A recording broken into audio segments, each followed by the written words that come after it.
કોઈ પણ સમાજની ઉન્નતિ તે સમાજની મહિલાઓની ઉન્નતિથી માપી શકાય છે. નારી શક્તિનો મેળો. તો મિત્રો, હું આવી ગઈ છું નમો સખી સંગમ મેળામાં, જ્યાં મહિલા સ્વસહાય જૂથો દ્વારા ઉત્પાદિત ચીજ વસ્તુઓ જેમાં art, craft, organic food, handloom, bit work તેમજ કળા, કારીગરી, શૃંગાર અને ખાદ્ય વસ્તુઓનો સમાવેશ થાય છે.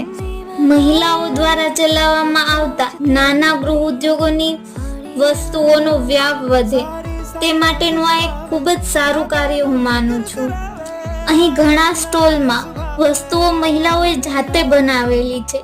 તેમની મહેનત લોકો સુધી પહોંચે અને તેમનું વેચાણ વધે તે માટેનો આ એક ખૂબ જ સારો કાર્યક્રમ કહી શકાય, જેથી નારીના વિકાસ સાથે સમાજનો વિકાસ પણ થઈ શકે.